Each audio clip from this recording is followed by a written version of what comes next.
Hello, everybody, and thank you for joining us for our third session of our webinar, me and my cat.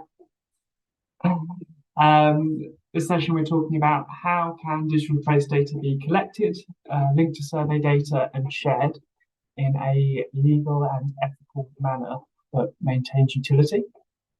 So this is building on the idea that the public nature of digital trace data, Twitter data, that makes it so accessible to researchers also means that in a raw format, individuals can be identified for them, and this therefore produces unique challenges for researchers in how we can share and use data in a way that maintains the security of participants, but also maintains the utility of the data. We're going to have three speakers today.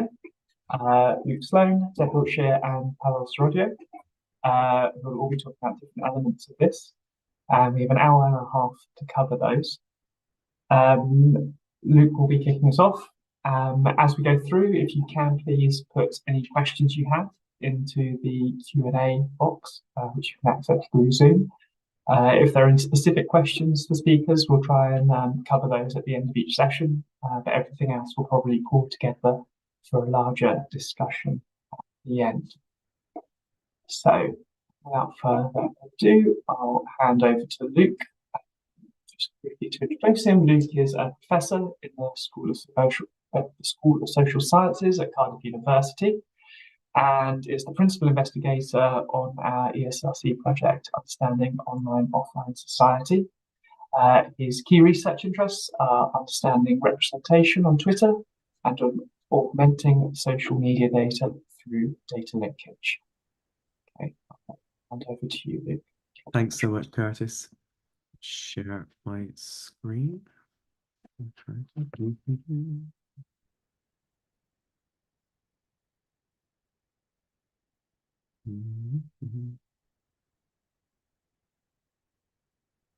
Right, can you see the slides? Is that the right one? Yes. Lovely, thank you. Hi, everybody. I've got 15 minutes here, and this is going to be a cathartic session for me. One of the joys of being a PI is that you get to do a lot of the paperwork.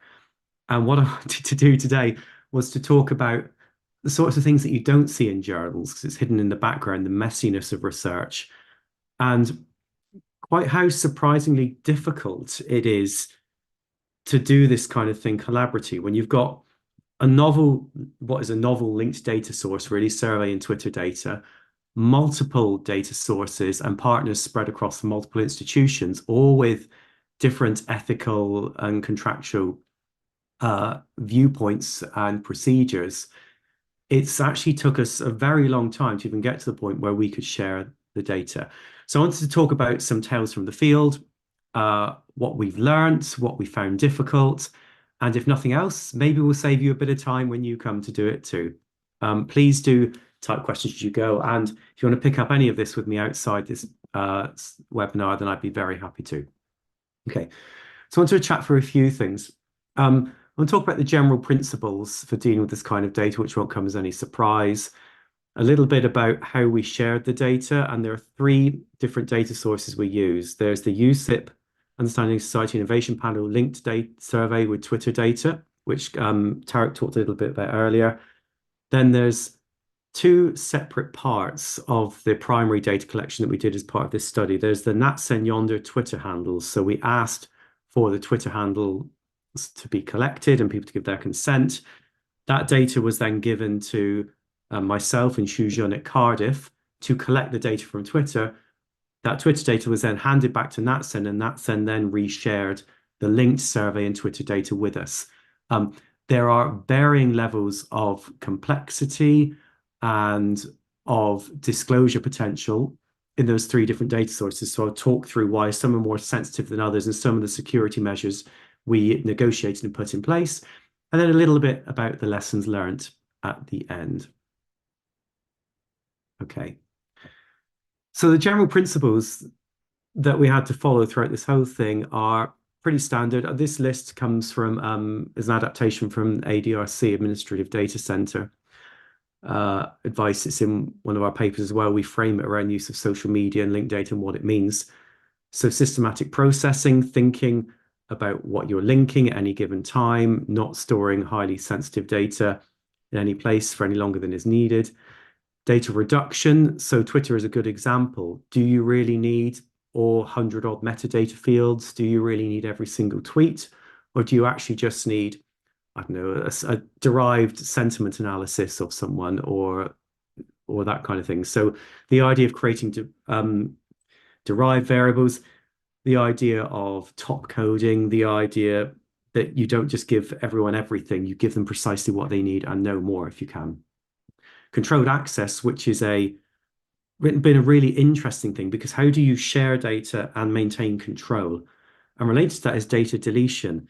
And I, for this project, learned some very interesting things about cloud storage and the deletion versus erasure and how to ensure things are deleted or not.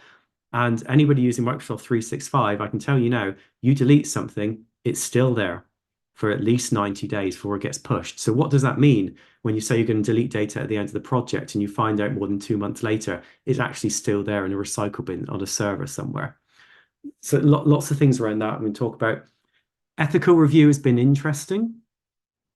Institutions have completely different ways of approaching ethical review and different focuses. Some are quite permissive in the sense that you put the problems forward and they say, okay, fine, we trust you to work with it. Please let us know when anything comes.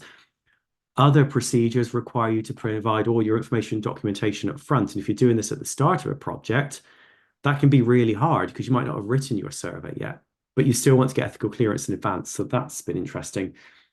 And finally, the contractual agreements. And there's a real tension here. I think it's come through in some of the earlier conversations between what you can legally do with Twitter data and what you morally might choose to do. And that's particularly when you're dealing with terms of service versus protecting participants from harm. If they are indeed participants, that's another debate we could have. Those things often come up against each other, or at least don't always come to the same answer. It depends which route you follow as to what you can do. So I'll talk a bit around that too.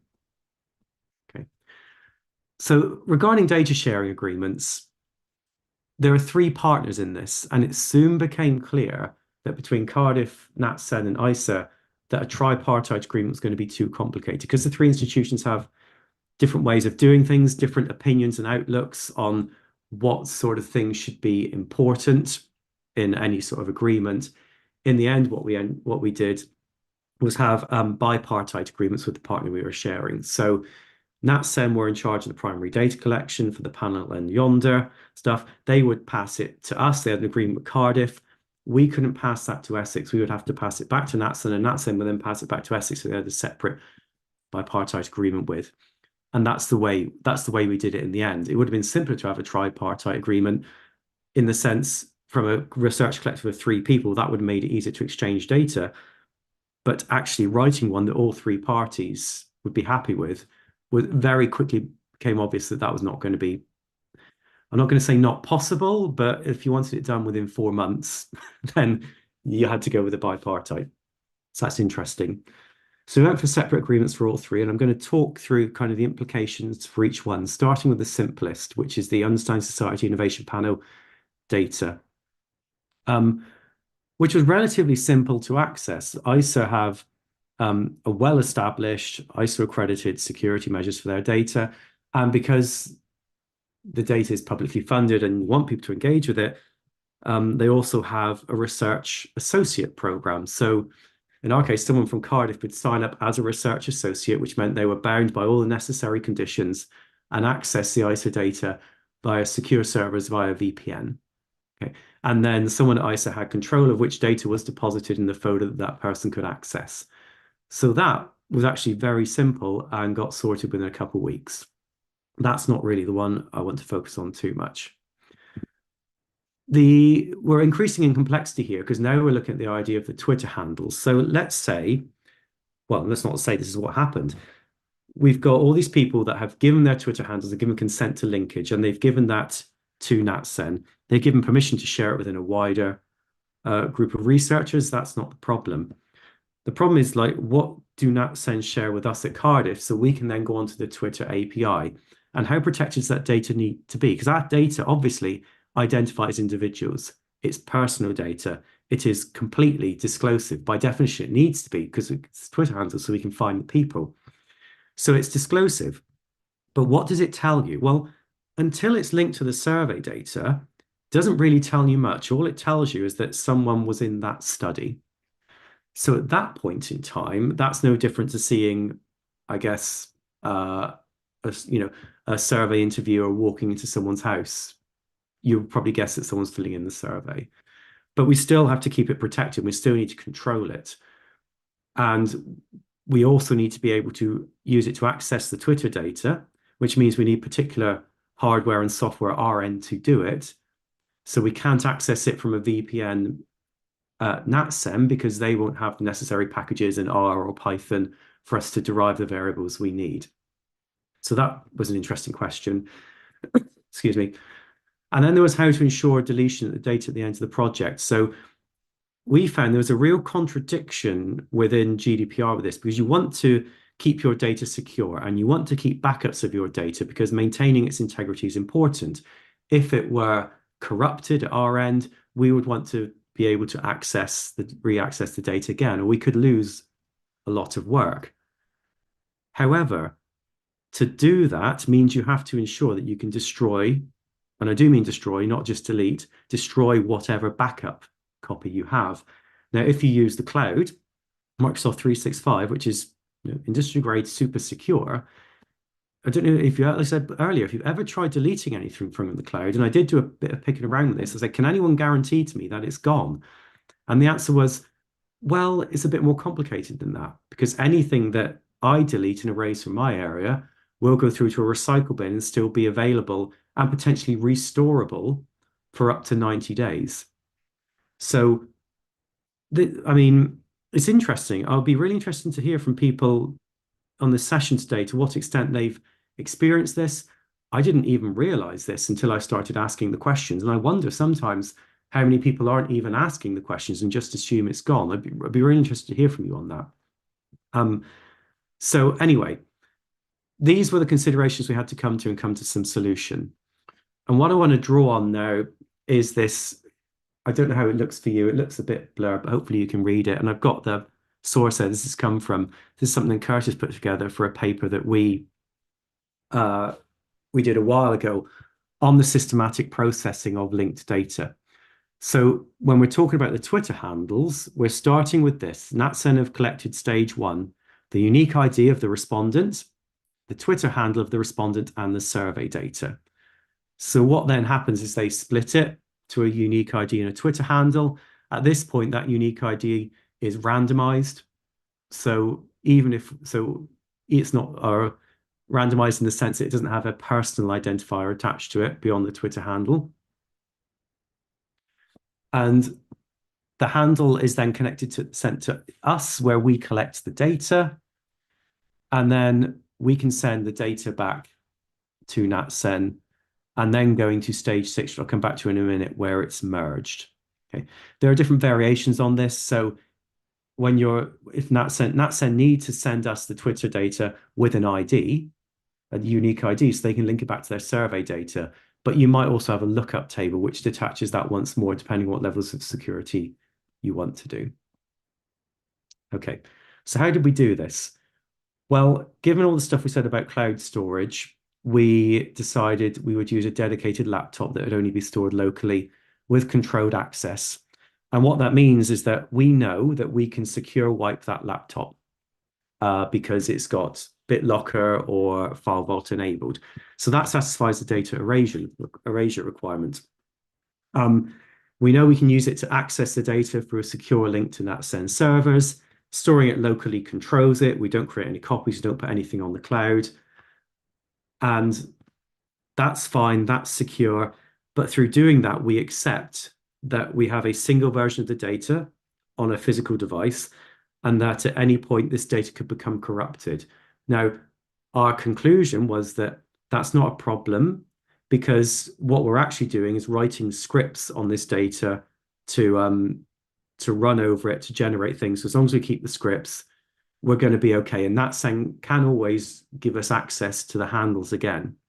However, once we actually got around to doing this, and we found the academic API changed to the pay for API, all of a sudden this becomes an even bigger risk because we've downloaded this data now. We paid $5,000 a month for it for 2 months. Now, if it gets corrupted, we can't just go back and get it from Twitter. So there was an unforeseen risk there, which became more apparent throughout the project. And it's fine. We uploaded the raw data now to NatSend servers, so it's secure and they're backed up as appropriate. But it's just worth reflecting on that as the terms and conditions of the platform changed and access to the data changed, the risk to the project of data corruption and the implication that could have on our work increased significantly because of the change in API access. Okay, fab. The really sensitive stuff, though, is the panel yonder link survey Twitter data. So this was a separate data sharing agreement because of its sensitivity. It's much more complicated. Even if you take the personal identifiers out, if you take out the Twitter names, and NatSend would only ever provide us with a panel ID number, which wouldn't make any sense to us anyway. And even if you did disclosure checking on all the survey outputs, if I know the number of followers someone has and the number of tweets they've made and all these other things, and if I know when the data was collected, theoretically, you could backwards engineer this. It does get to the point of absurdity, like you would need significant computing power and access. And what we therefore discussed, and we spent weeks, even months discussing this, was what is the nature of the risk and what is the likelihood of that risk being realized?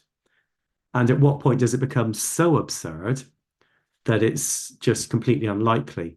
And we started to talk about the idea, and Curtis can maybe talk a bit about this as well, of pseudo-anonymization rather than pure anonymization.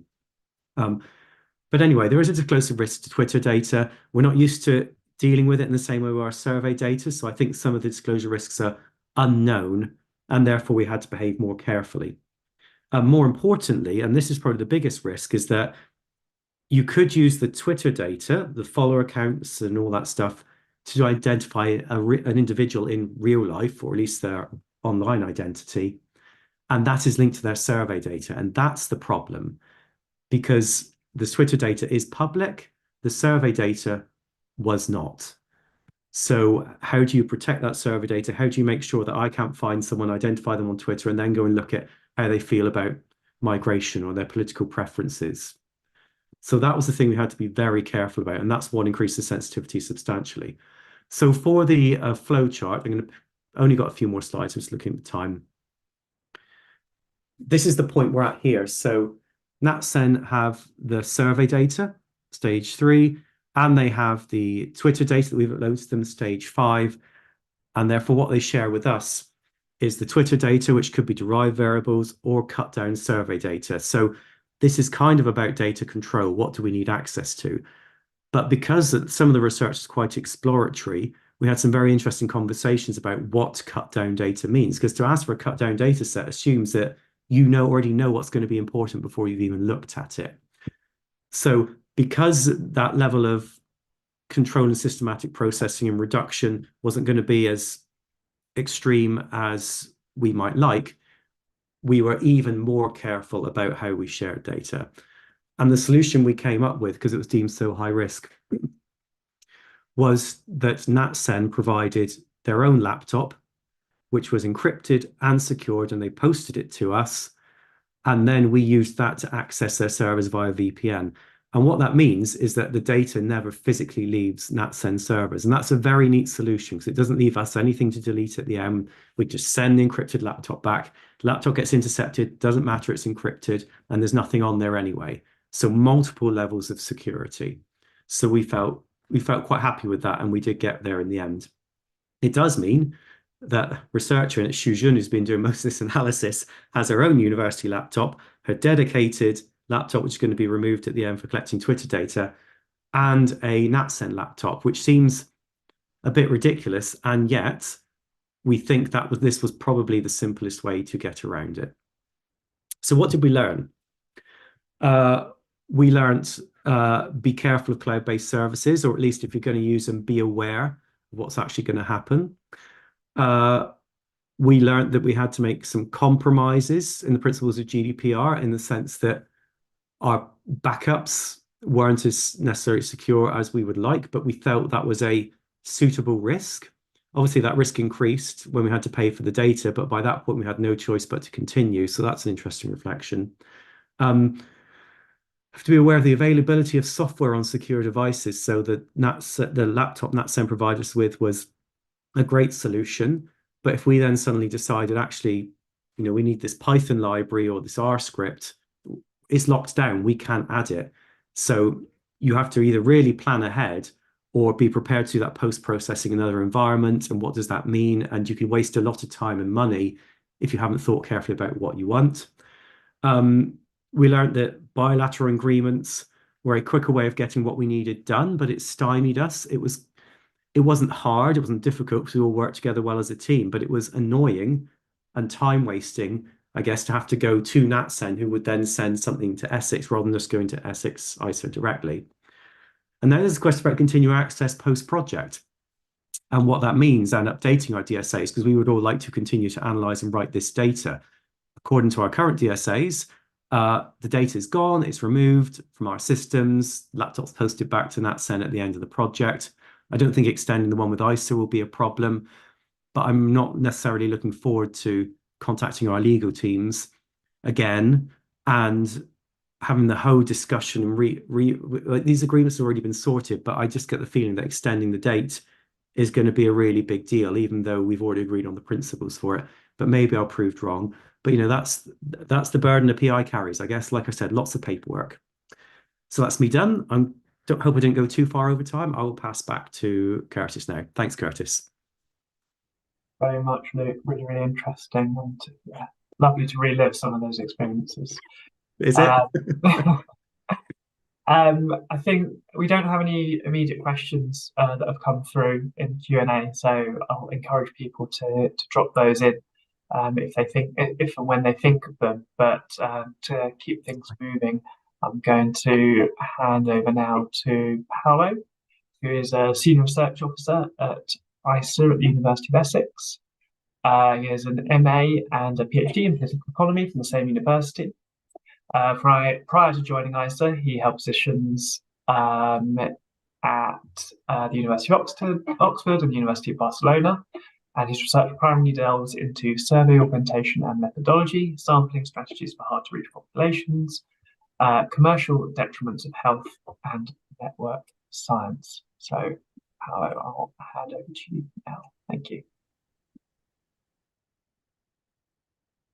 Thank you very much, Curtis. Let me make sure that you see the right display. So which one do you see, my notes or the other one? Currently your notes. My notes, okay. So this is the right one, right? Yeah.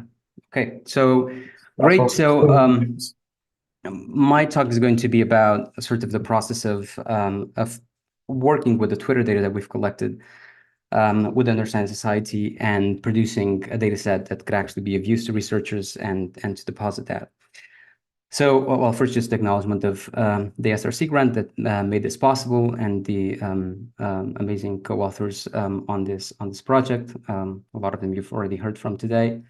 So what's the background to this? Well, in the Understand Society Innovation Panel at Wave 10, which was fielded in 2017, we've asked respondents for consent to link their Twitter data to their survey responses.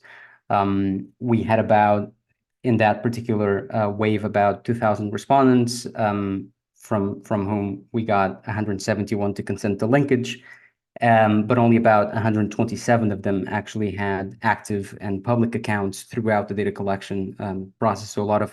So we had more who've agreed and provided usernames that were valid, but that dropped out of Twitter or closed their accounts before the data collection finished. We've also asked this consent question in IP15, but today I'm just going to focus on the IP10 data, which was used for deposit.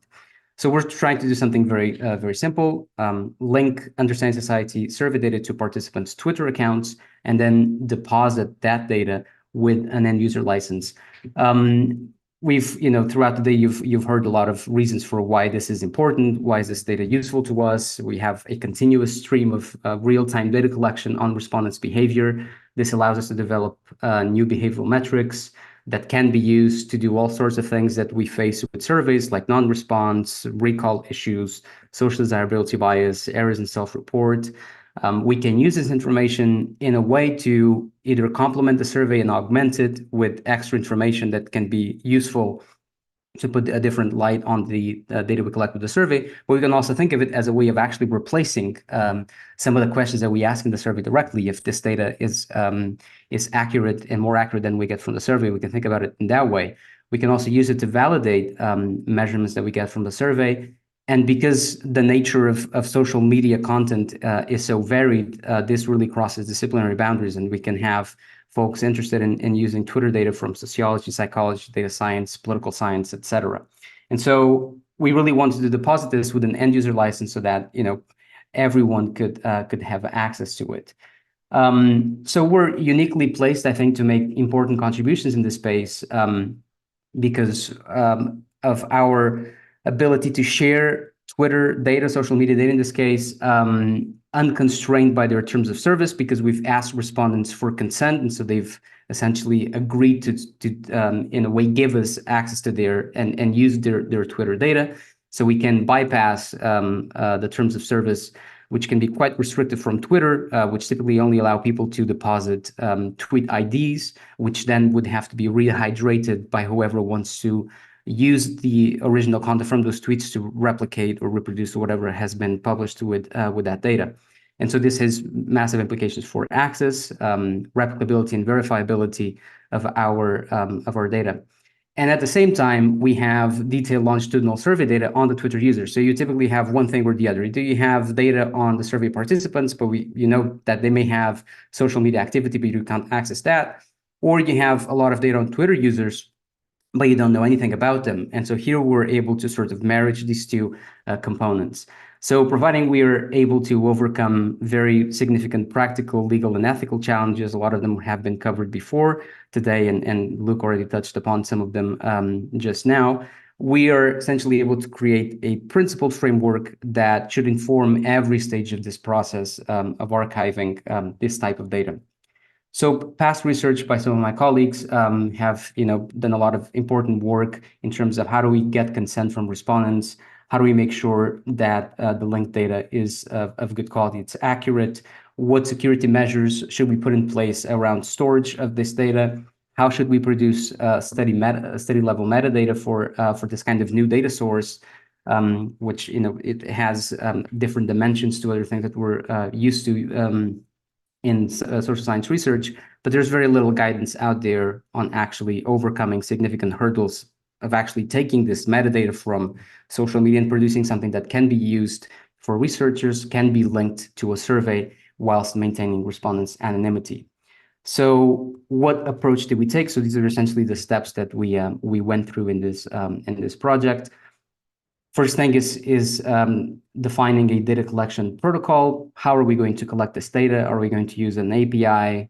Are we going to screen scrape? Are we going to purchase this data from third parties? All of these will affect the type and quality of data we get.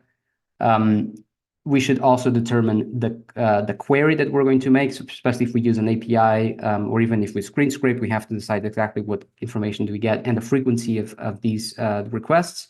And here we should consider, the velocity of social media data production, if it's relevant or not to our study, and how can we capture it. I mean, if we're interested in, for example, looking at how respondents' network of followers increases over time, and to what external factors does it respond to, then we should probably look at capturing this information quite frequently, maybe every week, to be able to make that analysis. And the query, so the API is a bunch of different tables with different information. So we need to determine what tables are we going to access, what information are we going to pull from the API, and that's again a function of what type of access do we have and how expensive it is. Then we should put in place a data management workflow. What are we aiming for in terms of archiving this data? Is it an end user license, a special license, secure data access, etc.? What metrics are we going to deposit? Is it just going to be the raw metadata we pull from Twitter? Are we going to change that in some way? And how are we going to do that? What data are we going to produce? Put in place procedures for de-identification of respondents, take into account volume. because even in our case, with just over 100 respondents, we still had about 500,000 tweets to go through. And so in terms of data archiving, this is important, and also touches on data organization, because we're probably going to have different data structures to work here. So we can have, one table where there is a row per respondent, but we can also have a different table that will be a row per tweet, for example. So we need to think how we're going to deposit that. Then put in place security assessment to make sure that information we're going to disclose could not be used to unmask respondents. Document everything that we're doing at the study and variable level with metadata that is informative enough for users to understand how the data was produced, what it means, and how it can be used. And finally, rehydrating tweets to make sure we comply with the batch compliance requirements from Twitter. This essentially means that, so if we start collecting data, but in the middle of the data collection, one of our respondents deletes a tweet, for example, we need to make sure that the final data we deposit reflects the latest user intent. And so just before depositing, we need to make sure that all the tweets we have are still available online and none of them have been taken down. So in this talk today, I'm just going to focus mostly about the issue of deriving metrics and working with raw data, and the de-identification procedures that then go into the security assessment we make. So the main hurdle for us is privacy. So we know this has been documented both in academic research and in the media that social media data really does not guarantee anyone's anonymity. There have been plenty of case studies demonstrating that. And here we're just working with two very contradictory objectives. On the one hand, we want to make sure that we protect individual privacy as much as we can, but on the other hand, we want to publish as much detailed individual records from our respondents as we can. And as we know, the nature of these records could potentially be used to unmask respondents' identity. So there are several solutions to this. The most obvious one would be restricting access. So if we control who has access to the data and the environment under which that data is accessed, then we don't have to worry that much about disclosing respondents' identity, because it's unlikely that information could be, taken out from that environment. We can use methods for statistical disclosure control, also known as data obfuscation, and we have several methods could be used. For example, non-perturbative deterministic methods like top and bottom coding, banding and grouping, or we can have a bit more advanced perturbative probabilistic methods like adding known noise processes to the data that's typically used with differential privacy algorithms. And finally, we can just look at a more sort of de-identification based approach to doing this. So we don't really want to restrict access, because our goal is to have a broad access to our work. The methods for data obfuscation, for the most part, they will lead to undesirable statistical biases.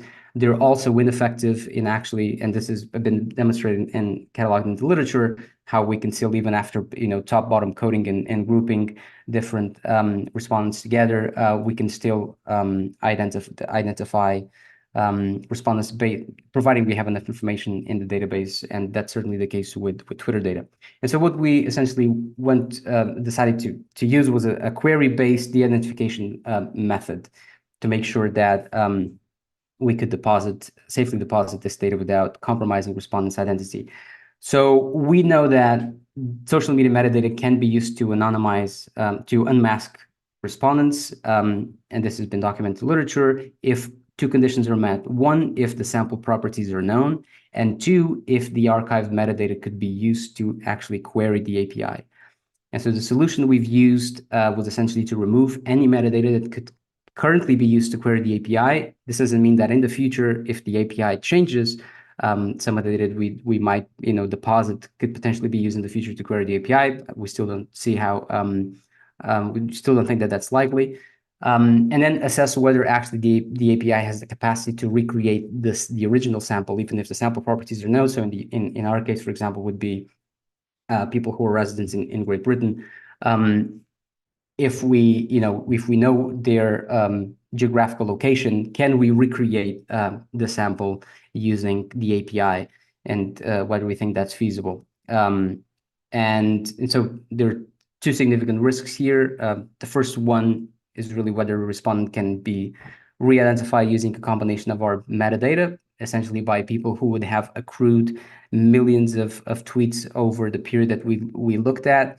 Essentially, that means that for someone to use the metadata that we deposit to unmask a respondent, would need to have all of the tweets for all of the respondents that we have in our data. And then they could use combinations of different variables like number of retweets, likes, etc., to unmask them. But it's very unlikely that someone would have collected tweets for every single person based in the UK over the time period that we looked at. First, because the API, the first version of the API was very limiting. And second, they would still have to use a type of query that would still restrict their data using either text or dates. And for example, we know that geolocation is not active for many users, so it would still not be able to say, collect data from everyone who's based in the UK. So we think it's very likely that someone has a database out there that could be used for this purpose. And the other risk is that the respondent is re-identified by a friend and acquaintance. Someone knows the respondent is part of the survey, and they know they've been asked to give their Twitter details, so they then can go and use the linked data because they know the respondent's Twitter handle, and then identify the respondent's ID of the survey and then get their survey answers. However, chances are that it's probably faster and more effective to re-identify respondents actually using the information that we contain about them in the survey.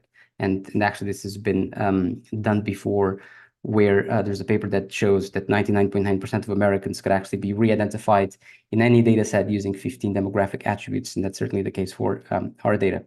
So in terms of then, so once we collected data, what do we do with it? We have 5 guiding principles, which we've called Curtis, which essentially guide our approach to transforming that data into something useful. Consistency in the derived metrics that we use, thinking about the utility of the data for research purposes across disciplines, not just for sort of a niche group of researchers. Our metrics should be reproducible, and we make the scripts that we've used to create the data available. Our decisions are transparent. We try to maintain as much integrity as possible with respect to the raw data. So we want, whenever possible, for people to be able to use the raw data to evaluate the metrics that we've derived from it, and obviously security of the respondents by making sure that they're de-identified. So we've produced 2 data sets, one focused on platform-based behavior, which is at the user level, which has both raw and derived metrics for every respondent, and another one at the tweet level, which we've essentially, with the raw data, the metadata that we pull from Twitter, we use that to derive some additional metrics. And on top of that, we do a bit of text analysis as well to get like sentiment, readability, lexical diversity and complexity, etc. On top of so using the text from those tweets. So the only data that we do not publish from the original metadata is essentially the user ID and the tweet ID, and the original text and the timestamp. So we use date, but we remove the timestamp. That could potentially be disclosive, and we don't deposit the original text of the tweet, but we essentially deposit a bunch of derived metrics from that original text. And so this is what sort of the documentation looks like. So we have variable name here, description of what these variables mean, whether they were actually derived by us, and there's an explanation of how that was done, the type of variable it is, or whether they were pulled from an API endpoint and what endpoint was used for that. And in case we used any sort of software dependency, we included here. So this is for the platform-based behavior, and this is for the tweet level metadata, where we also mentioned sort of the papers that originally produced these metrics. And so this data has already been deposited with UK Data Archive, so you can already access it and start using it. So where do we go from here?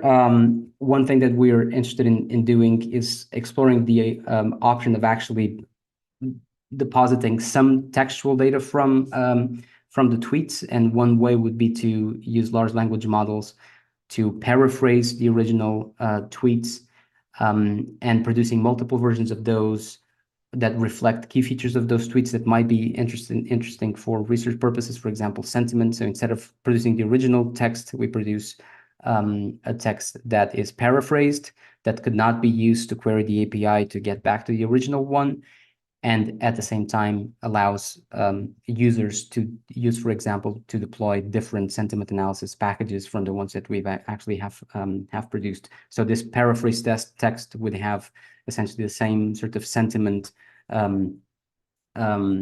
factor and could be used then to explore different algorithms. And we could apply this logic to different features, for example, lexical diversity, readability, stance, persuasiveness, etc.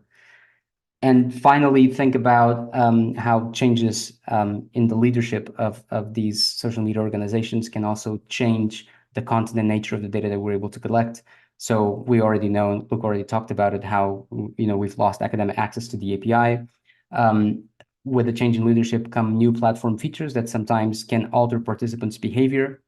So we may look at a behavioral change over time, but that behavioral change is actually driven by something that's exogenous to the participant, that may be some new platform features that expose the respondent, for example, to different content, or nudge the respondent to act in certain ways. And this will then affect the essentially construct measurement stability over time. And so these are things that we need to be mindful of. And that's it for me. Thank you very much. Thank you, Paolo. That was a really interesting and well thought through and explained talk about the process you went through. We again don't have any questions, so I'm going to hand over, but we are running low on time. Oh, no, we're not. But I'm going to, either way, I'm going to hand over to Deb to take us a little bit further. So Deb is a historical demographer and social scientist with many years' experience in teaching quantitative research methods and data skills in the UK. For the last 10 years, she has worked in secure data access services and currently heads up a trusted research environment in Germany, where she specialises in safe access to sensitive data. She regularly trains and advises the research community on statistical disclosure control and developing data governance frameworks. So, Deb, I'll hand over to you. Thank you very much, Curtis. Okay, let's... yeah, I think you should see the right slides now. So as Curtis mentioned, I currently lead a trusted research environment in Germany, and all of this sounds like I have some very neat answers to give you on all of the questions you might have. Some I will, some I won't. But I think today I don't really want to focus too much on just sort of rehashing the work that I do. I am going to cover a really brief introduction to trusted research environments, just in case there's anybody here that is not so familiar. But I want to focus on this middle point, and that is around re-examining data governance and what we do. And then, assuming I haven't gone horribly over time, I'll just wrap up with a couple of final thoughts about where all of this leaves us. So if you're not familiar with this, and Paolo and Luke have really alluded to this already, we know a lot of data can be quite successfully anonymized. We've been doing this kind of stuff for years, and we know a lot of data can be successfully anonymized, but that's not the case for all data. What happens with some types of data, this is particularly true for business data, digital behavioral data, these kind of things. As soon as we strip out enough detail to make it anonymous, we actually lose a lot of the utility, which is not what we want to do. So we want to make these data available without full anonymization, but we need to, of course, balance the risks that come with that. And a lot of what we do in trusted research environments is finding ways to balance these risks and the benefits. And a trusted research environment, if you're not familiar, is essentially a secure virtual environment through which researchers can access these data. But around the technical setup, we have this whole sort of halo, if you like, of data governance. And most of us use either the 5 safes or something approaching this. And again, I'm not going to spend time going through this. There's plenty of information online if you want more details. But essentially what we're doing is we're picking out sort of 5 areas where we know we have to put some form of safeguarding in place. And if anybody has any questions, obviously we can dig into those in the Q&A. Now, the reason I've called this re-examining data governance is because the reality is we've been making these kinds of very detailed data available for over a decade now. Touch wood, we have never had a legal data confidentiality breach. We're very proud of that record. And we hope that that means that we're doing things right. So why am I thinking about re-examining it if we can assume it's working? Well, it's partly because of some of the issues that Luke and Paolo have raised, this frustration of trying to navigate legal agreements between 2, 3, 4 parties, trying to work out what's personal and what's not, etc., etc. And I want to throw in a couple of other things that complicate life. And that is the fact that the landscape, the data landscape that we work in is constantly changing.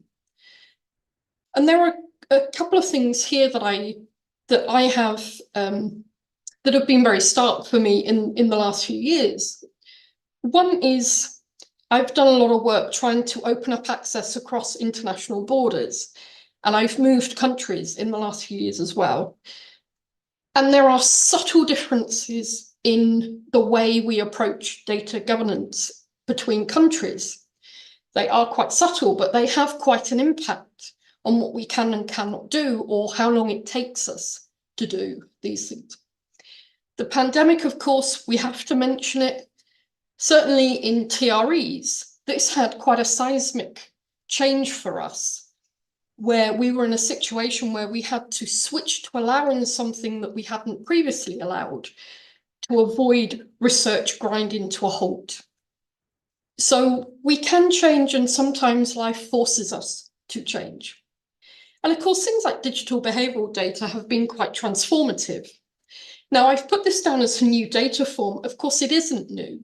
What I mean here is that the idea of archiving this within a data archive or repository and onward sharing, this is something that is new. And it's really, really hard. It's quite hard to do this. And we're still trying to navigate our way through to this. So I've picked out really sort of 3 key areas which I think make life problematic, or where we make life harder for ourselves. And the first is around the idea of, do we actually know what personal data is? Now, when I train researchers in this area, I ask this question, and they all say, of course we know, it's XYZ, it's my name, it's my address, my email address, my Twitter handle, whatever. And of course, at that level, it's actually quite a simple process, and the GDPR, for example, will give us a definition of that. The legislation will always tell us what we need to be doing, so we need to ensure that we have appropriate security and confidentiality. Everything sounds quite simple until you try and apply this to making data available. And then it starts to get a little bit more complex, which is where a lot of the issues that have been highlighted start to come into play. Now, we tend to think about data as sitting on this continuum. And on the left-hand side, you can see the original data. So this is the data as it's collected. So it will have all of the direct identifiers in it. Now, this is the stuff that gets locked away, and it's never archived, it's never onward shared. So we don't worry about this. On the opposite end, we have our fully anonymized data. Again, we're happy, no risk of identification, therefore it's not personal data, quite simple. Where it gets complicated is this middle ground.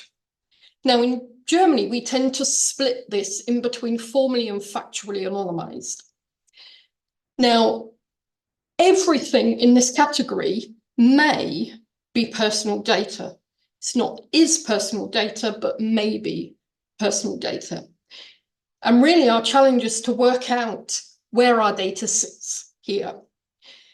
And the tool that we have to determine this really is around the level of effort that we would have to use in order to identify somebody.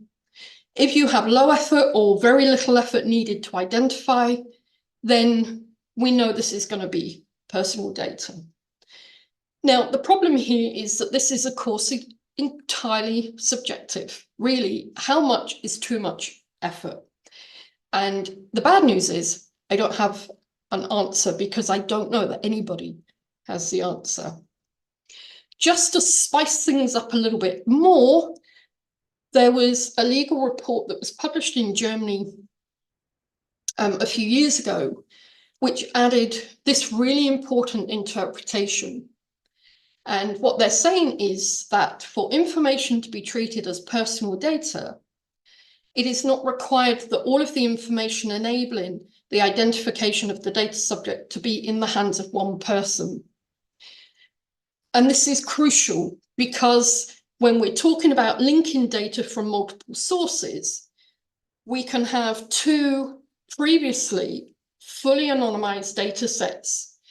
As soon as they're combined, they can become something that's classed as personal data. So these are the complexities that we need to navigate. Now, the next bit really is around this idea of risk. So we know that our job is to balance risk and to build systems that enable us to balance this risk. But the problem is, do we actually stop to think about where this risk comes from? Now, we've talked already about identifying somebody. This is something that we know is a problem that we need to guard against. But let's think about this a little bit more. And actually, does it really matter where the risk is coming from? Well, I would argue it does, because actually we design our systems quite subconsciously, really, on the basis of where we believe the risk is coming from. And what we see is that determines whether our systems are based on control or trust. Now, what does that look like in practice? So we can think of having two separate models of data security, or two models of data governance, if you like. The first one is this intruder model. This is very popular because it gives us a real sense of security. It's based on the premise that the risk comes from a deliberate intention to breach data confidentiality, whether that's from an external hacker, an external threat, or whether it's from researchers deliberately trying to identify somebody. Now, if we start off with this belief, what we have is a system which is trying to protect against the worst case scenario. And that leads us to be extremely risk averse. So what we end up with is a system which is really, really restrictive. And what we need to be careful of is that we're not making our system more restrictive than it needs to be. The reason that we don't want to be doing that is because if we create a system which is so restrictive and appears to be illogically so, then arguably you could be adding the temptation for researchers to try and navigate or work their way around the rules. And that's not something we want. Now, over the last 10 years, I have dealt with some breaches. As I said, we never have had a legal data confidentiality breach, but I've dealt with a number of procedural breaches. They have certain things in common. One is they never come from an outside source. It always comes from the researcher who has been given access to the data. The second thing they have in common is it's never deliberate. It's always just a really silly mistake. And the third thing, that most of them happen on a Friday afternoon around about this time of the day. And it's simply because we are human, we make mistakes, and on a Friday, we just want to get finished and go home. So, you know, this experience tells us that actually the main risk comes from human error, pure and simple. So the human model of data security is one that recognizes this and will design a system that will give researchers the knowledge, but allow them to demonstrate that they can use data safely, rather than assuming they have malintent towards the data subjects. And this will give us a much more user-friendly, flexible system. So the last thing really before I sort of wrap up is, do we actually know what it is we're trying to achieve? Now, again, this seems like a bit of a silly question, because of course we know what we're trying to achieve. We're trying to prevent the disclosure of people's identity. This is what our legal obligation is. And this is what we design our systems on the basis of. Now, that's all well and good, and of course, this is really important. But what about harm to individuals? My argument is we need to be looking at both, and they're not quite the same thing. There's overlap for sure, but they're not the same. There's a whole discussion to be had on disclosure and how it happens and what that means.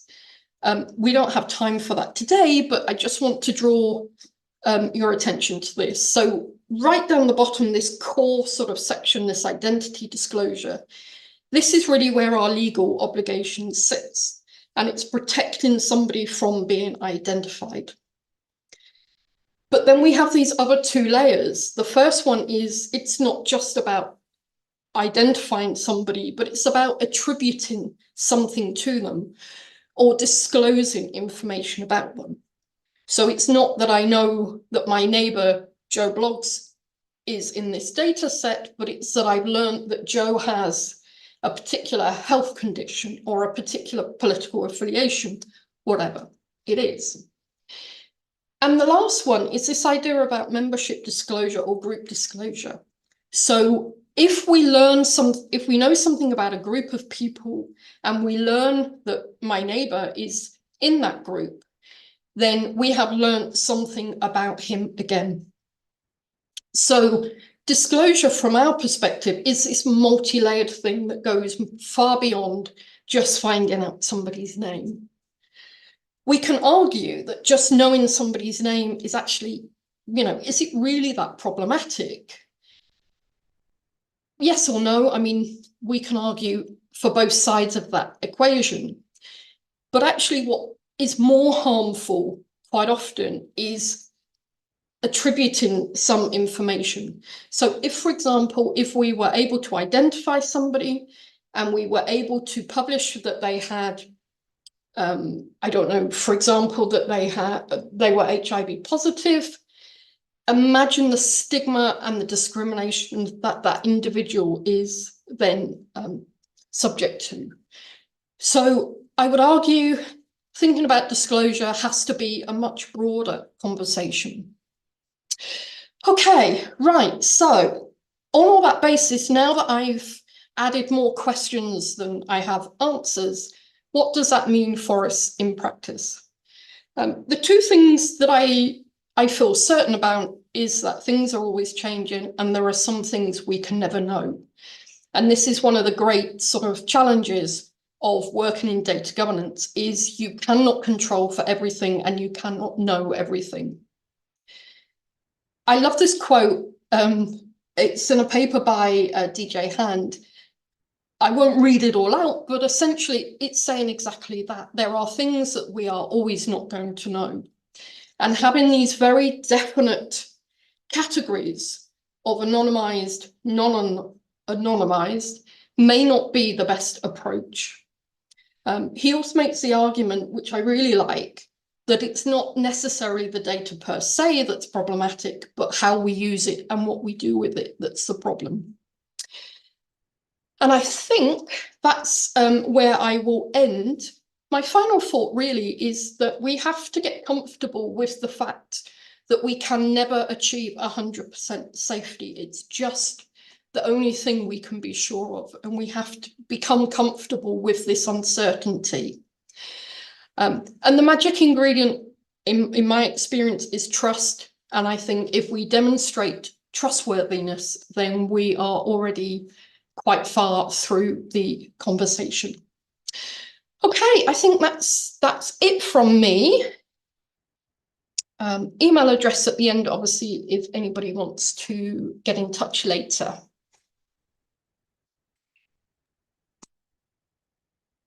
Thank you very much, Deb. That was really great, really interesting, and really clear thought through some of the different issues and some of the balances. I think I really like the distinction you made between some of the sort of perhaps legal sort of side of disclosure and the ethical side of harm, and yeah, that moving away from that binary of data being just anonymous or not. And I think that really speaks to my experiences and I'm sure some of my colleagues as well. So we've got a little under 30 minutes for questions. So if I could invite the other speakers to unmute and come back on camera. We don't have any from the audience still yet, which I think reflects a very comprehensive, but also quite almost overwhelming amount of information that I think all three of you provided. It was really, really impressive. Talked on some really good touch points. So I'm going to start off with some questions to go through. I think I'll start with a question for Deb, and we can throw it open actually more broadly, because I think it reflects on some of the experiences that Luke and I had, is that we have these sort of conceptualizations of data security and how we should be treating them, and even being mindful of what personal data are and the reasons we're processing them we are. But actually, one of the challenges that we had was that it wasn't just Luke and I having this conversation from the perspective that we were working with, but actually there are many, many stakeholders involved in those discussions. And that might be organizations, they might have particular procedures, that might be individuals, and they might have particular perspectives. And they will all have different and often conflicting goals, I think, in a way that Paolo particularly talked about. So you talked about your intruder model versus your human model of data security. I think that's a really nice juxtaposition there, and I can certainly see the arguments for a human model. But of course, you speak to somebody who works in information security, and their responsibility at the end of the day is to minimize that risk to the organization. Because an organization will see under GDPR, you may be at risk of fines of millions of pounds. Whereas the risk of not making this data available is a researcher somewhere doesn't get access to the data and isn't able to publish a paper. So you can see on the way to those, it's almost a no-brainer. So how can we start to engage these other stakeholders and make the case for greater data access or a different perspective, I suppose? That was a bit of a rambly question, sorry. No, that's good. And I really wish I had a one-sentence answer. I don't, because it's complicated. I mean, that's what we can agree. I mean, in my experience, people have different risk appetites, and people can read the same piece of legislation and come to completely different conclusions. And I don't think there's an easy way to get around that. I did some work a few years ago, life before the pandemic. We did a lot of work trying to encourage teams with clinical trials to share data through archives, and really tried to open up data in this kind of field. And one of the things that we did was to go to them and run workshops or seminars just to say, look, this is what we do. This is our track record. So, you know, what we do is working. We know that. Our record tells us that it's working. Now you tell us the things that you are concerned about. What are the barriers for you? And it's quite surprising what comes up. There are some common ones. The common reasons that people give for not data sharing. But one of the unexpected things that came up was that the projects are super, super keen, but they couldn't get the legal teams to sign off because they don't understand, you know, they don't work within the data access and research communities. They're just lawyers. And so for me, there's this sort of bridge to build between those that are very much 100% on the legal side of things and those of us who are on the practical side of things. And I think we could benefit greatly from trying to build bridges and understanding between these two groups. I don't think we can really get over the fact that people have different risk appetites. I think that's just, sometimes it's just innate. Some of us are, you know, more relaxed about these things. Some of us are not. But I think it's around establishing these conversations and just laying out, you know, the things that we do and the track record that you have. And it's a very long, slow progress. Paolo or Luke, do you have anything to add to that? Any other reflections? Only, I mean, I really enjoyed all the talks, and what you're saying there, Deb. I kind of wish I'd thought about things that way earlier. I think and from now on, I'll be better for it. I think the thing to say, it's interesting, is that everybody's acting in good faith, isn't it? But people's jobs are different. And I remember having conversations in the DSA about under what legal basis NatSem were controlling processing the data and Cardiff's, and they weren't the same. And that's fine, except for that we had to have the talk about, well, what are we going to put on the form then?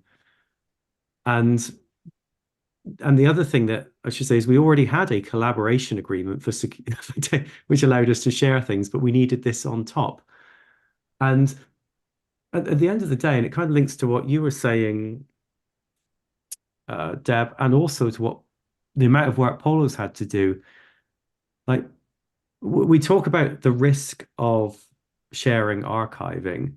What's the risk of not doing that? And actually, we never talk about the lost opportunity of keeping this stuff hidden. And I just wonder that I think that's, I mean, in some cases, like Understanding Society have to archive the data. We have to archive something because it's a funded project. And that's our get out of jail card. But I'd almost like to make more of a moral case for sharing data for the public good. But I'm not sure that really has a legal basis.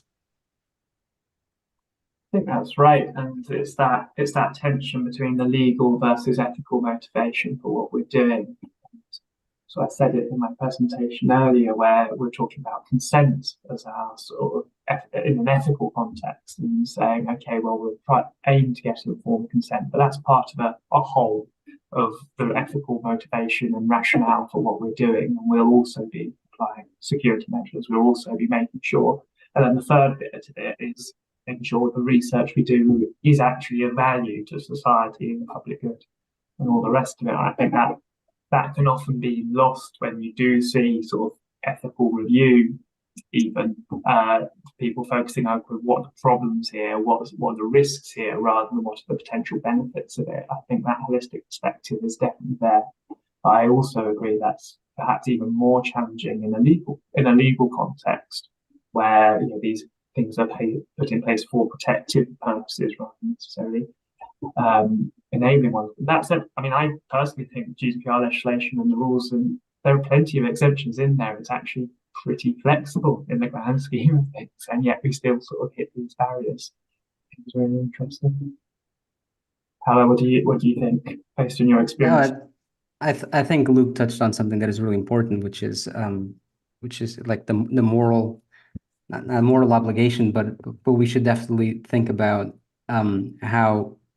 what obstacles do researchers face when trying to work with social media data, and especially when trying to reproduce or replicate existing research.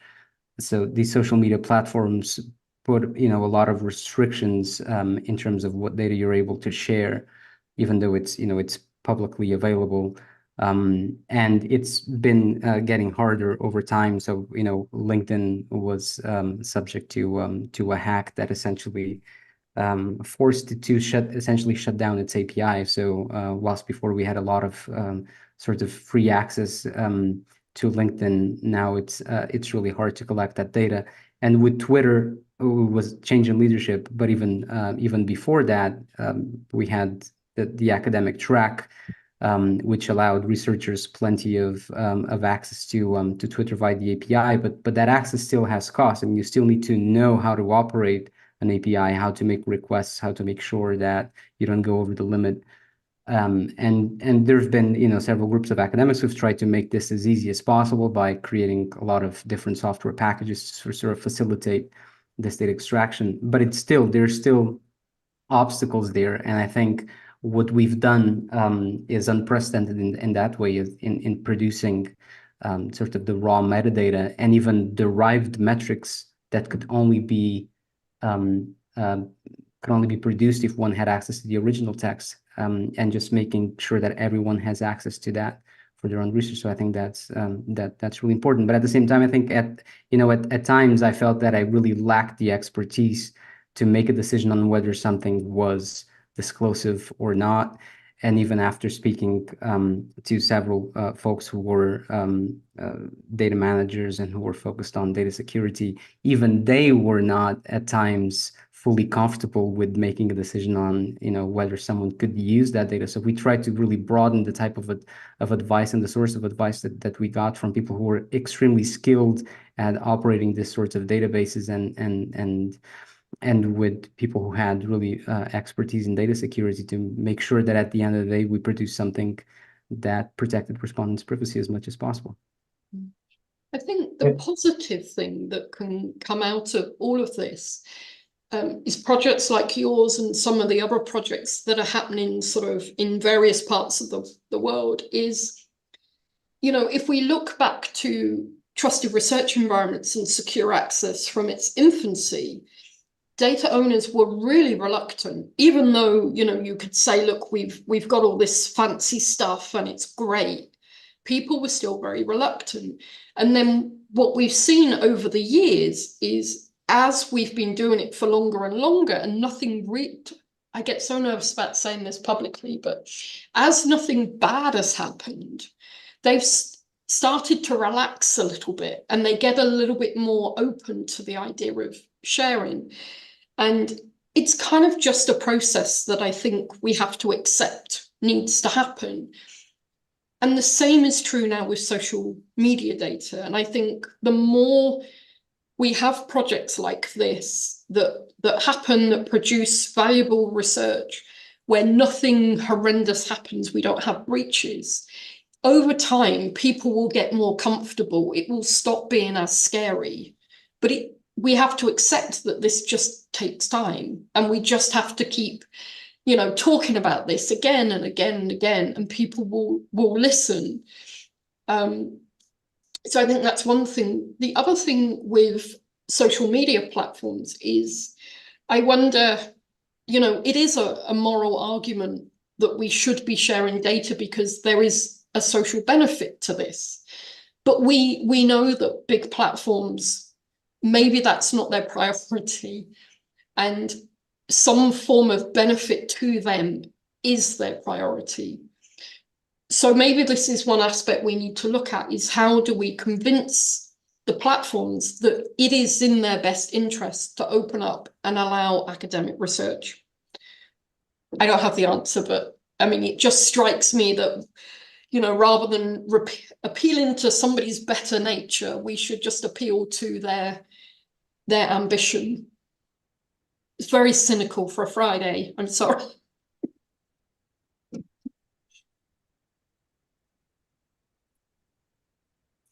I guess another question is sort of thinking further ahead, and I'll talk about archiving here. So I think we sort of talked about in Luke's presentation about how we went through the process of sharing completely disclosive information effectively. So the raw tweet text in particular, such that we can enable the analysis that we wanted to do.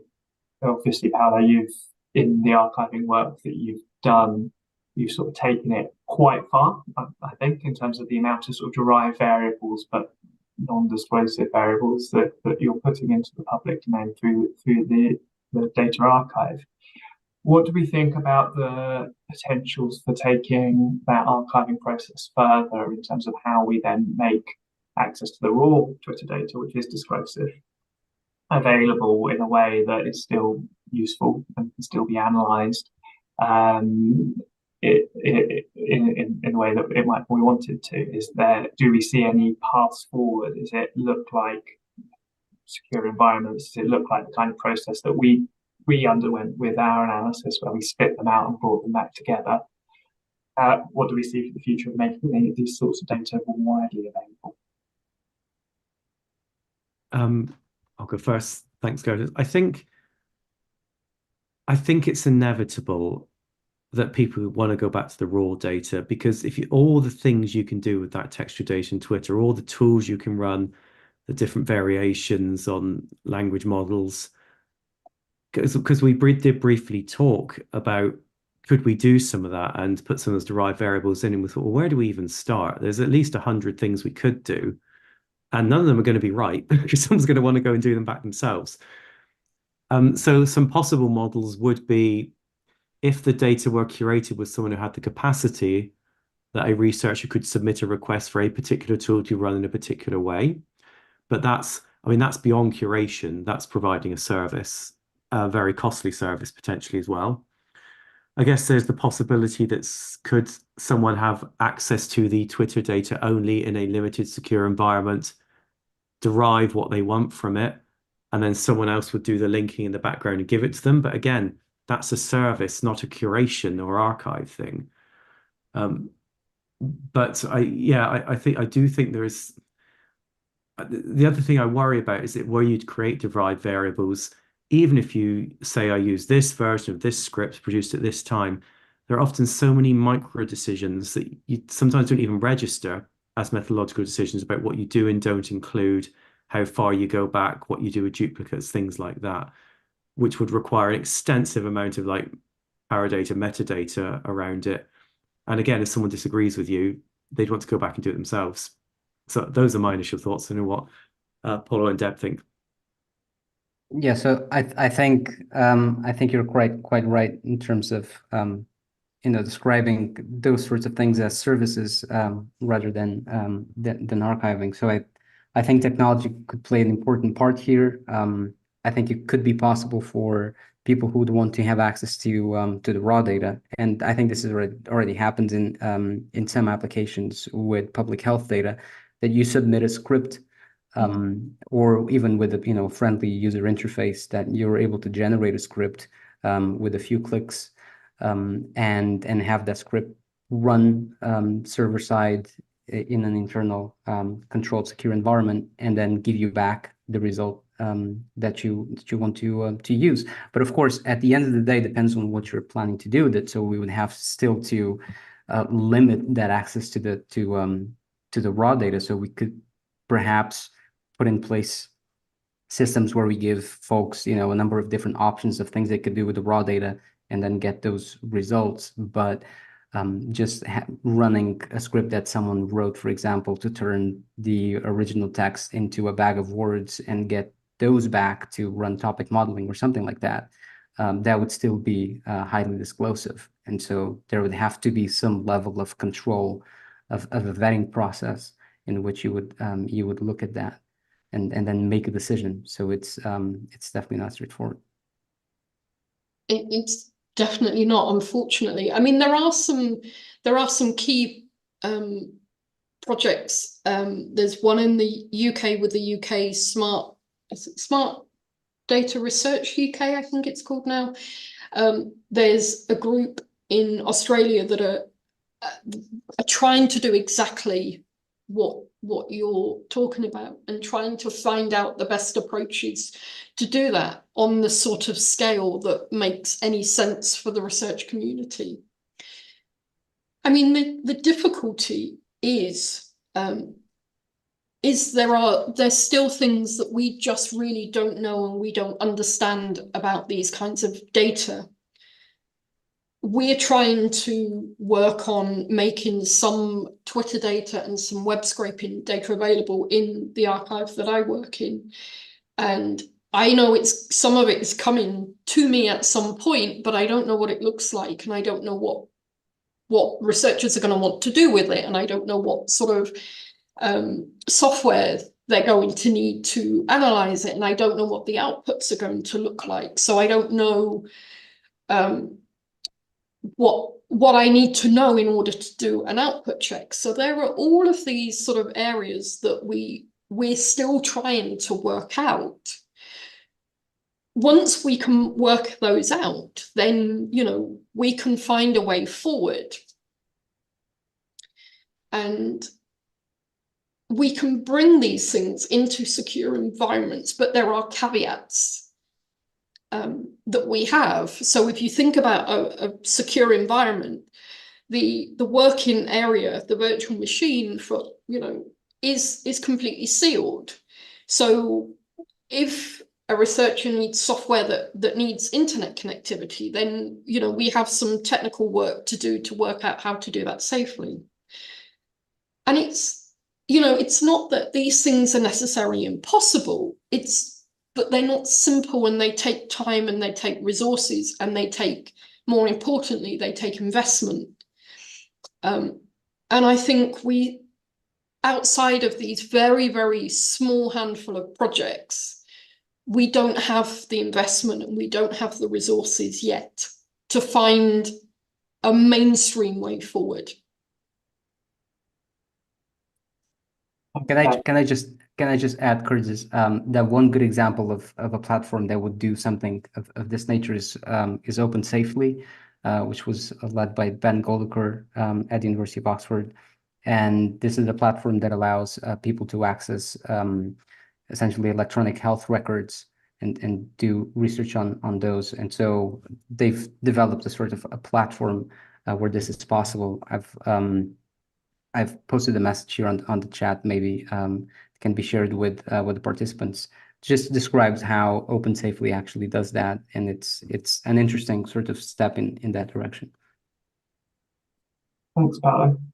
We do have a question now from the audience, so thank you, Olivia.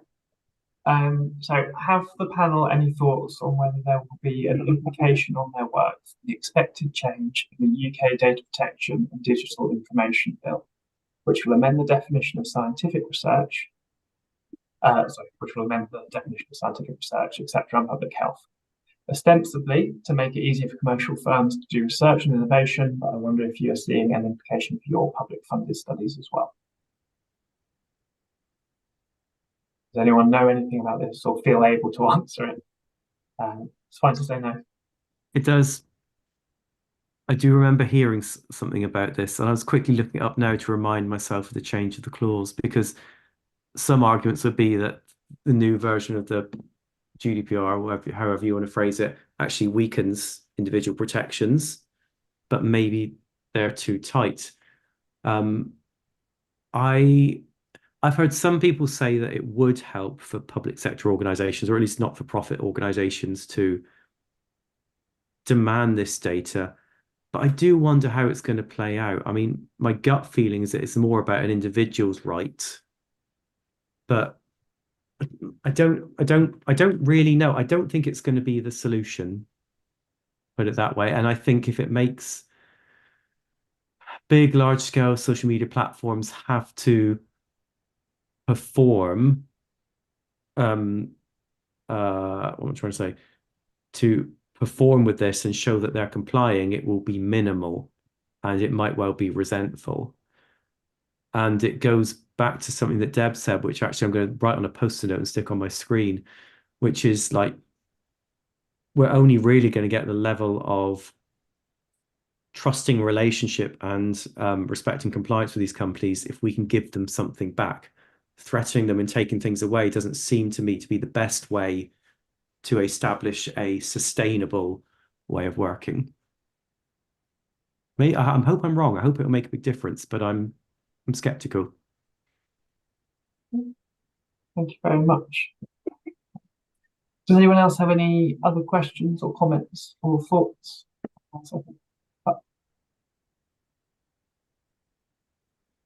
All right. Well, thank you very much, everyone, for your time. Those were really, really interesting presentations. I mean, I've been working on this for years, and I'm still learning things every time. So great to see that, and a really interesting conversation at the end as well. So thank you.